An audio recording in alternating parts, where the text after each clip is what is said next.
Hi Scarlett, it's Mrs. Teller. I'm hoping that this works for you. I'm really sorry about the whole Google thing. I'm trying so desperately to get you on there. I wish that I could do it myself. That would save some time, but you know, they don't let teachers do that kind of thing. But I will keep working on it, and once we get on, then you can see the project that I've started, and it's not going to be anything crazy. It's just a couple of, questions to process the book, but really, truly, I just want you to enjoy the book. I hope that the first chapter, me reading it out loud, helped you, and I'll continue to do this if it helps you.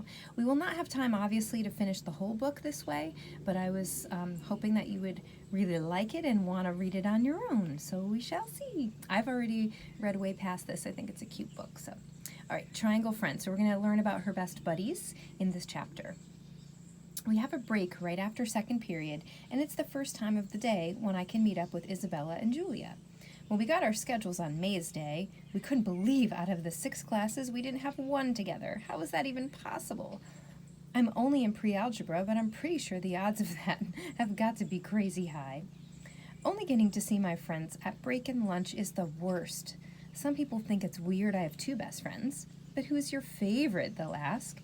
Who could pick between pizza and spaghetti? They're both the best. We make a great triangle, and 3 is actually a magic number. I learned that from Schoolhouse Rock DVDs. Awesome. We are like in everything that matters. We call ourselves the United Nations because Isabella is Puerto Rican and Julia is Japanese American. And then there's me. And yes, we know black isn't a nation, but we also know we are united. We've been friends since forever, but super best friends since 3rd grade when we got partnered for a group project. Each group was assigned a place in the world and then had to give a presentation like we were tour guides. It sounds like a fun project. We got Hawaii, and Mama bought fake palm trees and coconuts from Dollar Tree, and Isabella's mom, who's a graphic designer, helped us make travel brochures. Isabella painted an amazing poster of a Hawaiian beach at sunset. Julia was really excited because she has a lot of family living in Hawaii. She brought in a whole bunch of shell necklaces and postcards and even a bottle full of sand from a Hawaiian beach. We've been united ever since. Every day at break, we meet behind a row of extra classrooms next to the multi-purpose room. Even though the buildings are called portables, I don't think they ever get moved once they're set down. If you want to Google that word portables, classrooms, you'll get a better picture in your head of what that is. I actually had to teach in one in California, my first job, so I know what they are. Isabella is already there, claiming our spot, right under the huge magnolia tree. But there's no sign of Julia yet. Isabella's t-shirt is a swirl of peach and rose with a hint of pale blue. It looks like a dawn sky. It is beautiful, and I'm immediately jealous. That's the cutest top, I say. When did you get it? Isabella looks down at herself as if she can't remember what she's wearing. It's just tie-dye. She stretches the material out, examining the colors. I was trying for a sort of ombre thing. It didn't exactly work exactly. You made it? I am as close to squealing as I get. She shrugs. It was easy. You just have to be careful how you tie the rubber bands.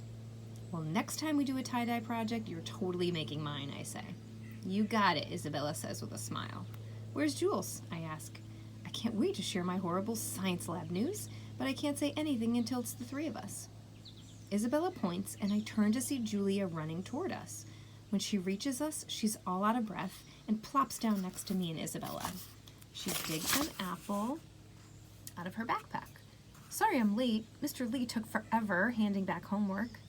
What did you get? I ask, and Julia frowns at me. Grades aren't her thing the way they're mine. I mean, she does fine. She just doesn't care. We all stretch out our legs. My long, skinny, dark brown ones, next to Isabella's tan ones, next to Julia's much lighter ones.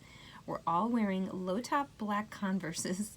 Julia's are really worn out, and Isabella's are splotched with purple paint. Mine look like they just came out of the box. I like things neat. Since break is only 12 minutes, we don't have time to waste, and we're already starting late, so I blurt out, "You're never going to guess who my lab partner is." It's funny how even terrible news can be exciting to tell. Not that jerk who talked about your forehead, Julia asked, and takes a huge bite of her apple. I put a hand on my forehead. On the very first day, in my very first class, there he was, Jace Howard, with his cinnamon skin that's just a little lighter than mine, and those wide lime green eyes, and a grin as cool as lake water. I had told Julia and Isabella that this was the year I was going to have a boyfriend, and when I saw Jace, I decided he was the one. If we'd gotten partnered today, that would have been the first step. I probably should have told Julia and Isabella what Jace said about my forehead. Shouldn't have. Jace is not a jerk, I say. He was just being funny. Although it didn't feel very funny at the time. He called me Jimmy Neutron, and if you've ever seen that old movie, you know calling me that wasn't any kind of compliment. Jace said it was pretty loud, and it made me feel like I swallowed a piece of coal while it was burning. It's true I have a really big forehead. There's exactly 4 inches of space between my eyebrows and my hairline. I know it's 4 inches because I measured it one day after hearing someone call me 5-head. If you don't think 4 inches is a lot, go get a ruler and measure your own forehead. I bet you get a 2, possibly a 3. If you hit a 4, hey, I feel ya. But I am more than my forehead. Jace just needs to find that out. Isabella holds up her fist like she might punch somebody. If he's mean to you again, we'll get him. She tightens her lips over her braces, trying to look tough. But she looks ridiculous. Isabella doesn't have a tough bone in her body. Then she yells over her shoulder, "I have an appointment," and runs off. "Wait, what?" I call after her, but she doesn't turn back to answer. "Did you know she was leaving school early?" I ask Julia. "Nope," Julia says. "Hey, don't worry about Bernard." I hold out my hands so Julia can help me up. "And now I have to go to PE," I groan. Julia yanks me up from the ground, and for just a tiny second, I can imagine flying right over a row of portables and far, far away from PE. Okay, I don't know how to flip it around. It doesn't have that button.